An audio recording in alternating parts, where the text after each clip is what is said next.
धन्यवाद करेंगे हर एक जीसस किचन और फादर टू फादरलेस के जो पार्टनर्स हैं, जो कलीसिया के साथ अड़े और खड़े रहते हैं ताकि डेली लोगों को खाना मिले। सबका धन्यवाद करेंगे। और ये समय है हम परमेश्वर के भवन के लिए बोएंगे। सबसे एक्साइटिंग टाइम हमने आराधना किया और बोना ही एक्साइटिंग टाइम है जब हम परमेश्वर के भवन में बोते हैं। भजन संहिता 27 के 4 में लिखा है, दाऊद ऐसे कहता है कि एक वर मैंने यहोवा से मांगा, उसी के यत्न में लगा रहूंगा। दाऊद जो राजा है वो कहता है कि मैंने यहोवा से एक ही वर मांगा है और मैं उसी के यत्न में लगा रहूंगा कि मैं जीवन भर यहोवा के भवन में रहने पाऊं, जिससे यहोवा की मनोरथों पर दृष्टि लगाए रहूं और उसके मंदिर में ध्यान दिया करूं। दाऊद कहता है कि परमेश्वर, मेरा एक ही एक वर तेरे से मैं मांगता हूं कि मैं तेरे भवन में रहने पाऊं और तेरे भवन के लिए मैं सोचता रहूं। सोचे, दाऊद जो राजा था, जिसके पास सब कुछ था, वो चाहे तो एक बड़ा एम्पायर, एक किंगडम खड़ा कर सकता था। वो क्या कहता है कि मैं अपने ध्यान को परमेश्वर के भवन के ऊपर लगाना चाहता हूं। उससे ये नहीं बोला कि परमेश्वर मेरे राज्य को और बढ़ा, मेरे को और किंगडम्स दे, मेरे सेनापति को और बढ़ा, मुझे और ताकतवर कर, मेरे को और स्ट्रेंथ देना। उसने बोला, परमेश्वर मैंने एक वर तुझसे मांगा कि मैं तेरे भवन में रहने पाऊं और तेरे भवन की मनोरथों की ओर अपनी दृष्टि को लगाऊं। इसका मतलब दाऊद जानता था परमेश्वर का हृदय। परमेश्वर का हृदय कहां पे है? उसके भवन के ऊपर। दाऊद कहता है, परमेश्वर, यहोवा की मनोरथों पर मैं दृष्टि लगाऊं और उसके मंदिर में ध्यान किया करूं। क्योंकि दाऊद कहता है, क्योंकि वह तो मुझे विपत्ति के दिन में अपने मंडप में छिपा रखेगा। दाऊद कहता है कि जब मैं अपनी नजरों को यहोवा के भवन के ऊपर लगाऊंगा, मैं जानता हूं कि परमेश्वर मुझे बचा के रखेगा, मुझे सुरक्षित रखेगा। यहोवा मुझे विपत्ति के दिन अपने मंडप में छिपा रखेगा, अपने तंबू के गुप्त स्थान में वह मुझे छिपा लेगा और चट्टान पर चढ़ाएगा। सो दाऊद सीक्रेट जानता था। दाऊद जानता था कि अगर मैं परमेश्वर के भवन के लिए कार्य करूंगा, परमेश्वर का भवन, जो परमेश्वर का हृदय है वो परमेश्वर के भवन में है, उसके लिए मैं अगर कार्य करूंगा, उसके भवन के प्रति मैं अपनी नजरों को लगाऊंगा, बोलता परमेश्वर मुझे बचा लेगा हर विपत्ति से, हर महामारी से, हर प्रलय से, हर प्रॉब्लम से परमेश्वर मुझे बचाएगा। इसी वजह से दाऊद भजन संहिता 91 में क्या कहता है? जो परम प्रधान के छाए हुए स्थान में बैठा रहे, वह सर्वशक्तिमान के छाया में ठिकाना पाएगा। भजनकार कहता है कि जो परम प्रधान के छाए हुए में बैठा रहे, वह सर्वशक्तिमान के छाया में ठिकाना पाएगा। सो जब हम परमेश्वर के भवन में और परमेश्वर के भवन की ओर अपनी नजरों को लगाते हैं, परमेश्वर का प्रॉमिस है कि वो हमें बचा के रखेगा, हमें संभाल के रखेगा। कोई भी विपत्ति आ जाए, कोई भी महामारी आ जाए, कोई भी प्रलय आ जाए, परमेश्वर हमें बचा के रखेगा। और यूहन्ना 12 के 26 में लिखा है, यदि कोई मेरी सेवा करे तो पिता उसका आदर करेगा। दाऊद की इच्छा क्या थी? मैं परमेश्वर के भवन की ओर अपनी नजरों को लगाऊं, मैं परमेश्वर के भवन के लिए सेवा करूं, उसके लिए चीजों को इकट्ठा करूं। दाऊद की एक इच्छा थी कि मैं परमेश्वर के लिए भवन को बनाऊं, परंतु परमेश्वर ने सुलेमान के द्वारा उसका निर्माण किया। परंतु दाऊद की एक इच्छा थी कि मैं परमेश्वर के लिए कार्य करूं, मैं कुछ करके दिखाऊं परमेश्वर के लिए, क्योंकि दाऊद परमेश्वर से अति प्रेम करने वाला व्यक्ति था। दाऊद अंधा होकर परमेश्वर से प्रेम करता था। वो कैसी भी परिस्थिति में क्यों ना गया, उसने परमेश्वर से प्रेम किया। और भजनकार कहता है, जो परम प्रधान के छाए हुए स्थान में बैठा रहे, वह सर्वशक्तिमान के छाया में ठिकाना पाएगा। यूहन्ना 12 के 26 में लिखा है कि यदि कोई मेरा सेवा करे तो पिता उसका आदर करेगा। हम सब चाहते हैं हमें आदर मिले, ऑनर मिले। सो उसका की वर्स है कि हम परमेश्वर की जब सेवा करेंगे तो पिता हमारा आदर करेगा। और निर्गमन 23 के 25 में भी लिखा है कि यदि तो अपने परमेश्वर यहोवा की सेवा करेगा तो वह तेरे अन्न और तेरे जल पर आशीष देगा। हम बोलते परमेश्वर हमारे अन्न और जल पर आशीष देना। जब हम खाना खाते हैं, पहला निवाला जब हम मुंह में डालते हैं, उससे पहले हम बोलते हैं परमेश्वर धन्यवाद, इस निवाले को तूने मेरे हाथों में दिया, इस भोजन को तूने मेरे हाथों में दिया। परमेश्वर बोलता है अगर तू मेरी सेवा करेगा तो मैं तेरे अन्न और जल पर आशीष दूंगा और तेरे बीच में से मैं रोगों को दूर करूंगा। तेरे घर में कोई भी बांझ नहीं होगा, महामारी नहीं होगा, प्रलय नहीं होगा, कोई प्रॉब्लम नहीं होगा अगर तू मेरी सेवा करेगा। एक और वचन प्रकाशित वाक्य 7:15, प्रकाशित वाक्य 7:15।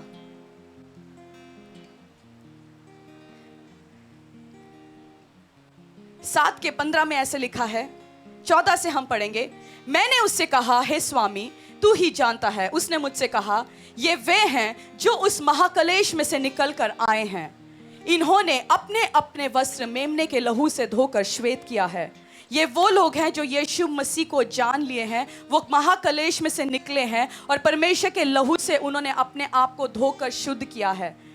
सो जब यूहन्ना दर्शन को देख रहा था, वो इंटरप्रिटेशन, वो ड्रीम्स का दर्शन, वो इंटरप्रिटेशन हो रहा था, तो परमेश्वर ने उसको रिवील किया कि ये वो लोग हैं जो महाकलेश में से निकल के आए, जो परसिक्यूशन, जो सताव हुआ उसमें से निकल के आए।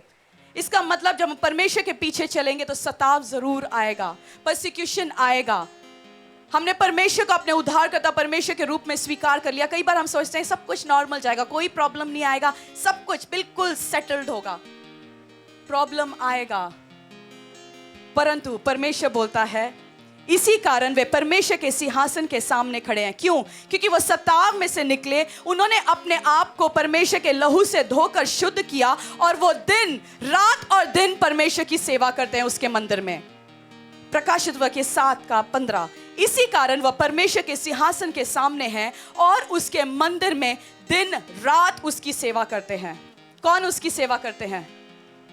जो परमेश्वर के लोग हैं, परमेश्वर के पीछे चलते हैं, जो सताव में से निकल के आए, उन्होंने अपने आप को परमेश्वर के लहू से धोकर शुद्ध किया। परमेश्वर बोलते हैं वो रात और दिन परमेश्वर की सेवा करते हैं उसके मंदिर में, और जो सिंहासन पर बैठा है वह उनके ऊपर अपना तंबू तानेगा। इसका मतलब जब हम परमेश्वर के भवन में जब सेवा करते हैं, रात और दिन हम मन लगा के परमेश्वर के भवन की ऊपर नजर लगाते हैं, परमेश्वर कहता है कि मैं जो सिंहासन पर बैठा हूं, मैं उनके ऊपर अपना तंबू तानूंगा। वे फिर भूखे और प्यासे न होंगे और न उन पर धूप और ना कोई तपन पड़ेगा। हमने भजन संहिता 121 पढ़ा। दाऊद ने बोला कि ना तो दिन की धूप और ना रात को चांदनी से मुझे कुछ हानि होगी। प्रकाशित वाक्य 7:16 में लिखा है कि जो व्यक्ति परमेश्वर की सेवा करेगा उसके ऊपर ना वो कभी भूखा होगा और ना कभी वो प्यासा होगा और ना उस पर धूप और ना कोई तपन पड़ेगा, क्योंकि मेमना जो सिंहासन के बीच में है उनकी रखवाली करेगा। यह प्रॉमिस है जो परमेश्वर की सेवा करते हैं, जो दिल से सेवा करते हैं, जो शरीर से सेवा करते हैं, जो फाइनेंसेस के साथ सेवा करते हैं। परमेश्वर बोलते हैं ना तो वो कभी भूखे होंगे, ना कभी प्यासे होंगे, ना तो दिन की धूप और ना तो रात की चांदनी से उनको कोई हानि होगी। और परमेश्वर बोलता है मैं उनको संभाल के रखूंगा, मैं उनकी रक्षा करूंगा और मैं उनकी रखवाली करूंगा और उन्हें जीवन रूपी जल के सोतों के पास ले जाऊंगा और परमेश्वर उनकी आंखों में से सब आंसू पोंछ डालेगा। ये परमेश्वर का प्रॉमिस वर्स है जो परमेश्वर की सेवा करते हैं शरीर के साथ, फाइनेंसेस के साथ। और परमेश्वर चाहता है कि हम सब मिलके परमेश्वर की सेवा करें। हमारे पास जो भी तोड़े हैं, जो भी टैलेंट्स है, जो भी कैपेबिलिटीज है, जो हमारे पास है, हम उसके साथ परमेश्वर की सेवा करें। जब हम पुराना नियम पढ़ते हैं, पुराने नियम में कुछ ही लोग परमेश्वर की सेवा करते थे, है ना? हम जानते हैं ना, कुछ ही लोग, जो याजक लोग थे वही परमेश्वर की सेवा करते थे। उन्हीं को अलाउड था कि वो जाके मंदिर के अंदर जाके लोगों की बलि को लेके जाके परमेश्वर के सामने लेके जाएंगे और बीच में वो मध्यस्थर की प्रार्थना करेंगे। परंतु जब हम नया नियम पढ़ते हैं, जब यीशु मसीह उस क्रूस में चढ़ा, वो जो दीवार थी, जो दरार थी, परमेश्वर ने उसको कैंसिल किया और हमें वो मौका दिया कि हम सीधा जाके परमेश्वर से अपनी प्रार्थनाओं को कर सकते हैं। और परमेश्वर ने पहला पत्रस 2:9 में लिखा कि पर तुम चुना हुआ वंश हो, तुम राजपददारी हो, याजकों का समाज, पवित्र लोग और परमेश्वर की निज प्रजा हो। इसका मतलब पुराने नियम में कुछ लोग याजक थे, कुछ लोग परमेश्वर की सेवा करते थे, परंतु नए नियम में हम सब राजपददारी हैं। अपने पड़ोसी को देखे बोलिए तू राजपददारी, तू चुना हुआ वंश है। You are a royal priesthood. तू पवित्र वंश है जो परमेश्वर ने तुझे चुना ताकि तू परमेश्वर की सेवा करे। आज सिर्फ याजक लोग परमेश्वर की सेवा नहीं करते, जो आम विश्वासी है वो भी कहे कि परमेश्वर मैं एक चुना हुआ वंश हूं, तूने मुझे चुना और राजपददारी के रूप में मुझे चुना। मैं एक आम व्यक्ति तो था, परंतु जिस दिन परमेश्वर ने मुझे चुन लिया, परमेश्वर ने मुझे एक रॉयल प्रीस्टहुड के समान मुझे खड़ा किया ताकि मैं भी वो याजक का कार्य कर सकूं, मैं भी परमेश्वर तेरी सेवा कर सकूं। आमीन। परमेश्वर हमें चुनता है ताकि हम परमेश्वर के राज्य के लिए कार्य कर सकें। परमेश्वर हमें सामर्थ इसलिए देता है ताकि हम परमेश्वर के लिए कुछ कार्य कर सकें। और जो परमेश्वर के भवन की ओर अपनी नजरों को लगाता है, परमेश्वर की नजर हमेशा उसके ऊपर लगी रहती है। एक एग्जाम्पल देती हूँ। सपोज आज आप बाइबल उठा के लेके गए गलियों में, आपने बाइबल बांट दिया, उसमें ना कोई पता ना कोई नंबर कुछ नहीं है, आपने सिर्फ बाइबल दे दिया, आपने सुसमाचार उसको सुना दिया। उसके बाद उस व्यक्ति का क्या होगा? आपने बाइबल उसको पकड़ा दिया, आपने सुसमाचार पूरा आपने सुना दिया, यीशु क्यों आया, मारा गया, गाड़ा गया, तीसरे दिन जी उठा, वो बड़े बड़े कार्यों को करता है, वो चंगाई को करता है, आप उतना उसको बोल के छोड़ के आ गए। उसके बाद उसका जीवन क्या होगा? उसको कनेक्ट कहाँ करना पड़ेगा? आपको कनेक्ट किसके साथ करना पड़ेगा? एक कलीसिया के साथ आपको कनेक्ट करना पड़ेगा। आप जब सुसमाचार का पैम्फलेट्स लेके जाते हैं, आप बोलते हैं अधिक जानकारी अगर आपको चाहिए, इसमें जो नंबर है उस पर आप कॉल कीजिए, नहीं तो आप कलीसिया में आइए, बुधवार को आइए, रविवार को आइए, क्योंकि आपने परमेश्वर के भवन के साथ उस व्यक्ति को कनेक्ट कर दिया। आपने उसको अकेला नहीं छोड़ा, आपने उसको अनाथ नहीं छोड़ा। जब आप सुसमाचार भी फैलाते हैं, उसको बुद्धि के साथ, समझदारी के साथ सुसमाचार को भी फैलाना है। हम कई बार लोगों को गॉस्पेल सुनाते हैं, हम गॉस्पेल ट्रैक्स को देते हैं, उसमें कुछ डिटेल्स नहीं।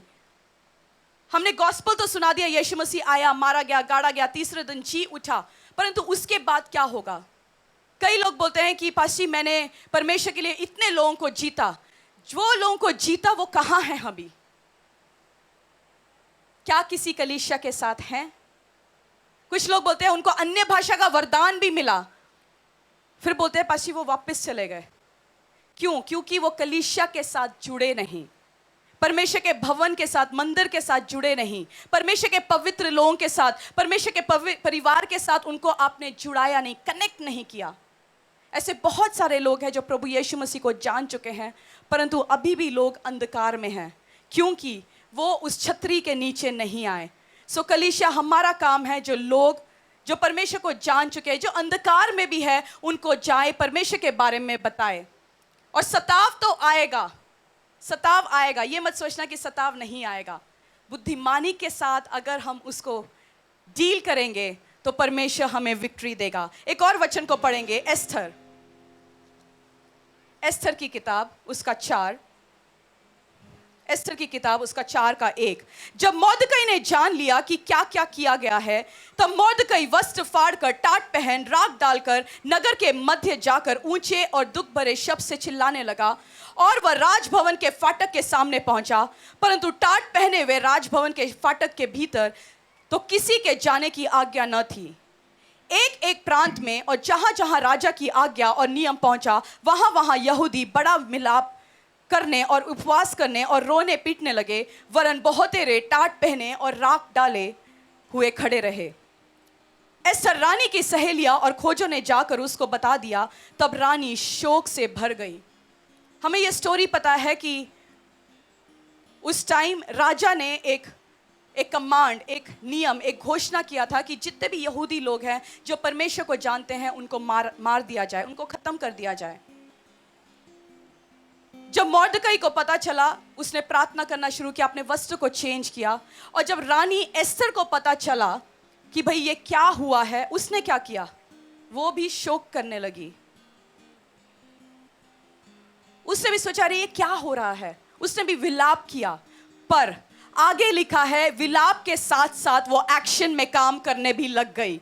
हमें पता है कि इस धरती में, इस फरीदाबाद शहर में, जहां पे परमेश्वर ने मुझे और आपको रखा है, बहुत सारे लोग अंधकार में, गलत गलत कामों में, गलत गलत परिस्थितियों में जा रहे हैं, या तो हम बैठ के शोक कर सकते हैं, विलाप कर सकते हैं, हम उनके लिए रो सकते हैं, उसके साथ साथ हम एक्शन करके हम काम कर सकते हैं। हम जाएंगे, हम सुसमाचार को फैलाएंगे, हम ड्रेस को चेंज करेंगे, हम एक्शन में आ जाएंगे और बोलेंगे परमेश्वर मैं तेरे लिए रूहों को बचाऊंगा। जैसे एस्थर रानी खड़ी हो गई, उसी प्रकार परमेश्वर चाहता है कि आप और मैं खड़े हो जाएं और परमेश्वर के लोगों के लिए उनको बचाएं। वो अंधकार में ना जाए, वो गलत कामों में ना जाए, वो श्रापों में ना जाए, वो बीमारियों में ना जाए। इसलिए परमेश्वर बोलता है कि खड़े हो जाओ। और रानी एस्थर के लिए भी थ्रेट आया। जब आप आगे पढ़ेंगे, उसी 4 का 1, एस्थर रानी की सहेलियां और खोजों ने जाकर उसको बता दिया। तब रानी शोक से भर गई और मोर्दकई के पास वस्त्र भेजकर यह कहलाया कि टाट उतार कर इन्हें पहन ले, परंतु उसने उन्हें न लिया। तब एस्थर ने राजा के खोजों से हताक को, जिसे राजा ने उसके पास रहने को ठहराया था, बुलवाकर आज्ञा दी कि मोर्दकई के पास जाकर मालूम कर ले कि क्या बात है और इसका क्या कारण है। तब हताक नगर के उस चौक में जो राजभवन के फाटक के सामने था, मोर्दकई के पास निकल गया।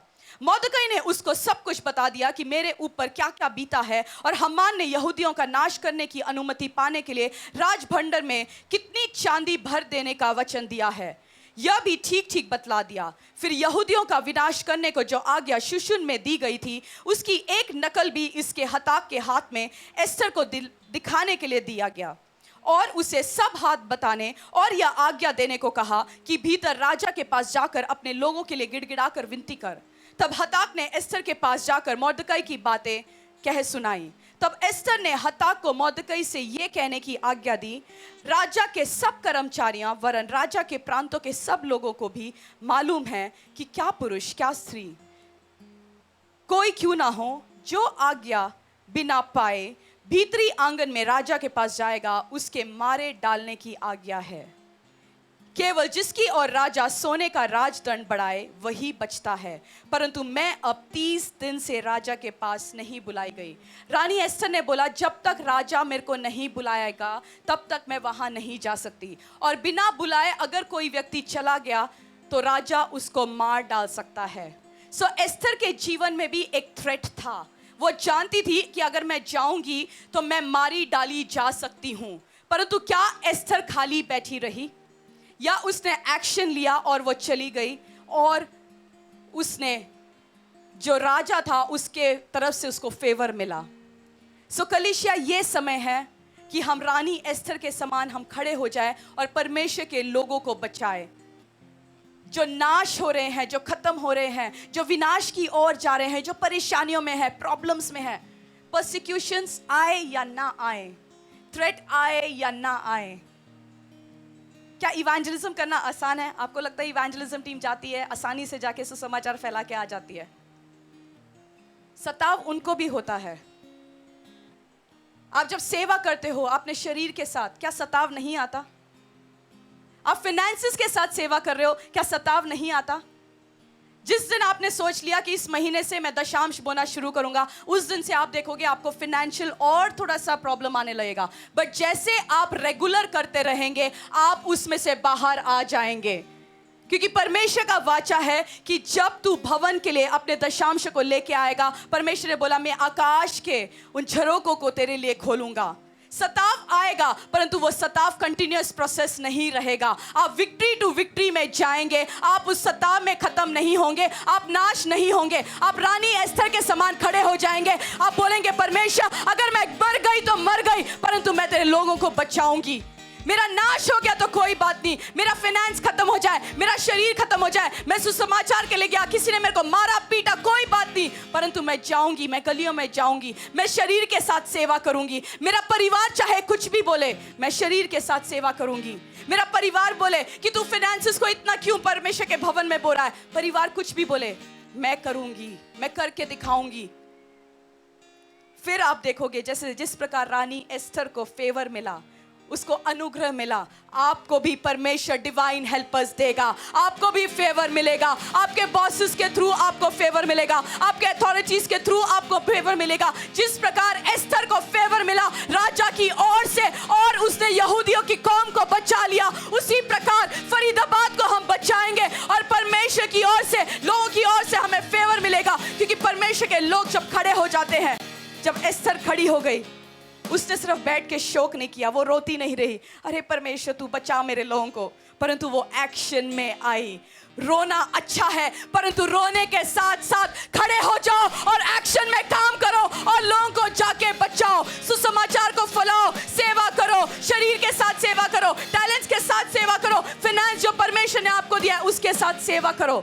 और देखो परमेश्वर का फेवर कैसे आपको अट्रैक्ट करता है। आइए अपने स्थानों में खड़े हो जाएंगे, दशांश को उठाएंगे ऊंचा अपने हाथों में, परमेश्वर बोलेंगे परमेश्वर धन्यवाद इन दशांश को जो तूने मेरे हाथों में दिया। परमेश्वर धन्यवाद करते हैं पिता परमेश्वर, हम इसके योग्य नहीं हैं खुदावंद। हम जानते हैं परमेश्वर हमसे ज्यादा टैलेंटेड व्यक्ति, हमसे ज्यादा कैपेबल व्यक्ति, हमसे ज्यादा जो बेटर परफॉर्म कर सकता है वो व्यक्ति आज भी इस धरती में मौजूद है, परंतु परमेश्वर तूने हमारे हाथों में इन फाइनेंसेस को दिया परमेश्वर, क्योंकि तू जानता है कि जब हम मेरे हाथों में फाइनेंसेस को आएगा, मैं तेरे भवन के प्रति, मैं तेरे भवन के भोजन वस्तुओं के लिए मैं उसको रिलीज करूंगी परमेश्वर, मैं उसको रिलीज करूंगा परमेश्वर। खुदावन जिस प्रकार मलाकी 3:10 में लिखा है कि सारे दशांश मेरे भंडार में ले आओ ताकि मेरे भवन में किसी भी भोजन वस्तु की कमी ना हो। परमेश्वर तूने बार बार अपने वचनों के द्वारा हमें सिखाया कि तेरा हृदय जो है वो परमेश्वर के भवन की ओर है। दाऊद ने बोला कि मैंने परमेश्वर से एक ही वर मांगा कि मैं परमेश्वर के मंदिर में मैं रहने पाऊं और यहोवा की मनोरथों पर मैं अपनी दृष्टि को लगाए रहूं। परमेश्वर प्रकाशित वाक्य 7:17 में हमने सीखा कि जो परमेश्वर की सेवा करता है वो ना तो कभी भूखा रहता है और ना कभी प्यासा रहता है, ना तो दिन का धूप और ना तो रात की चांदनी से उसे कुछ हानि होगी। परमेश्वर तूने बोला कि मैं उसकी रखवाली करूंगा जो मेरी सेवा करेगा। परमेश्वर जिस प्रकार आज इन फाइनेंसेस के साथ हम तेरी सेवा कर रहे हैं, शरीर के साथ हम तेरी सेवा कर रहे हैं, अपने टैलेंट्स के साथ हम तेरी सेवा कर रहे हैं, हम टैलेंट के साथ तेरी सेवा कर रहे हैं परमेश्वर, ये तेरा वायदा है खुदावन कि हम कभी भी भूखे कभी भी प्यासे नहीं होंगे, बेस्ट हमारा पोषण होगा परमेश्वर, ये तेरा वायदा है खुदावन। तूने बोला तू कहाँ जहाँ कहीं भी जाएगा तू सिर कहलाएगा, तू पूंछ नहीं कहलाएगा। तूने बोला मैं तुझे मनोहर देश कहलाया जाऊंगा। परमेश्वर जहाँ कहीं भी जाएंगे परमेश्वर हम मनोहर देश कहलाए जाएंगे खुदावन। उस ऑफिसेस में, उन बिजनेस में, उन गलियों में, उन शहरों में परमेश्वर जहाँ पे तूने हमें रखा है परमेश्वर वहां पे हम फलवंत होंगे पिता परमेश्वर, हम बांझ नहीं होंगे परमेश्वर। तूने बोला जो टाइट पेयर्स हैं वो कभी भी टाइट नहीं होते परमेश्वर। इन दशांश को जब हम रिलीज करते हैं परमेश्वर ये तेरा वायदा है कि तेरे फल कभी भी कच्चे नहीं गिरेंगे, तेरे टेस्टिमनीज कभी कच्चे नहीं गिरेंगे परमेश्वर। और जो तुझे खत्म करने आएगा, नाश करने आएगा, मैं उसको खुड़कूंगा, ये तेरा वायदा है परमेश्वर। जो हमारे फाइनेंसेस को खत्म करने आएगा, जो हमारी टेस्टिमनीज को खत्म करने आएगा, जो हमारे करियर को खत्म करने आएगा परमेश्वर उनके विरुद्ध तू खड़ा होगा, ये तेरा वायदा है परमेश्वर। पिता इन दशांश को हम तेरे भवन की भोजन वस्तुओं के लिए रिलीज करते हैं, अपने हाथों में उठाएंगे। जो जीसस किचन के लिए आप लेके आए हैं, फादर टू फादरलेस के लिए जो आप लेके आए हैं, जनरेटर के लिए जो आप बिग सीड को लेके आए हैं उसको अपने हाथों में उठाएंगे। परमेश्वर बोलेंगे thank you Jesus, thank you Jesus. हम जानते हैं खुदावन उस जीसस किचन के द्वारा जब डेली हम खाना खिलाते हैं, हम नहीं जानते परमेश्वर उस दिन तूने भी आके उनके साथ खाना खाया परमेश्वर, तेरे स्वर्गदूतों ने आके खाना खाया परमेश्वर। उस दिन परमेश्वर बहुत सारे लोग जो उस दिन भूखे थे, एक टाइम का खाना नहीं मिलता परमेश्वर, परंतु उस दोपहर के खाने के द्वारा खुदावन बहुत सारे लोग उस दिन भूखे नहीं सोए। धन्यवाद मेरे हाथों में इस अनुग्रह को तूने दिया ताकि मैं दूसरों के लिए एक आशीष का कारण बन सकूं। फादर टू फादरलेस के साथ खड़े होके मैं उन घरों में राशन डालने के लिए मेरे को भी तूने हेल्प किया।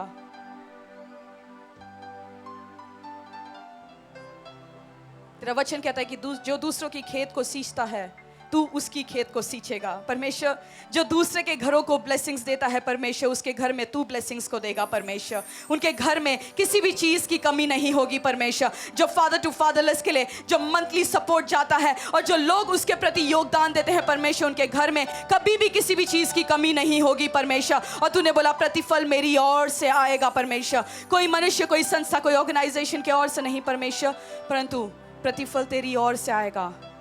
और जनरेटर के लिए जो बिग सीड को लेके आए परमेश्वर, उसको तेरे भवन में हम लेके आते हैं। तूने बोला मेरे भवन में किसी भी भोजन वस्तु की कमी ना हो, किसी भी भोजन वस्तु की कमी ना हो परमेश्वर। जो लोग गोल्ड लेके आए हैं, जो अपने गाड़ियों के पेपर्स को लेके आए हैं, जो घरों के पेपर्स को लेके आए हैं परमेश्वर, वो बड़े बलिदान को परमेश्वर तेरे भवन में लेके आए हैं खुदावंद परमेश्वर। इनके सैक्रिफाइसेस को तू याद रखना परमेश्वर। जिस प्रकार परमेश्वर नेहम्या एक आम सा व्यक्ति था, परंतु खुदावंद तूने उसको चुना, और जब उसने उस शहरपना का निर्माण किया परमेश्वर, वो खाली नहीं रहा परमेश्वर। जिस प्रकार तूने दाऊद को ब्लेस किया परमेश्वर, जिस प्रकार तूने एस्तर को ब्लेस किया परमेश्वर, जिस प्रकार तूने पौलुस को ब्लेस किया परमेश्वर खुदावंद, जो तेरी सेवा करते हैं खुदावंद, उसके ऊपर तू अपने ब्लेसिंग्स को रिलीज करता है। चाहे वो शरीर के साथ हो, चाहे वो फाइनेंसेस के साथ हो, चाहे वो अपने टैलेंट्स के साथ हो, चाहे अपने टाइम के साथ हो परमेश्वर। तूने बोला मैं उसकी रखवाली करूंगा, I will be his protector. मैं उसकी रखवाली करूंगा, मैं उसकी रखवाली करूंगा। वचन संहिता 91, जो परम प्रधान के छाए हुए स्थान में बैठा रहे, वह सर्वशक्तिमान के छाया में ठिकाना पाएगा। तू मेरी ढाल, तू मेरी चट्टान है परमेश्वर, तू मेरा भरोसा है खुदावन। परमेश्वर धन्यवाद करते हैं, इसको रिलीज करते हैं परमेश्वर।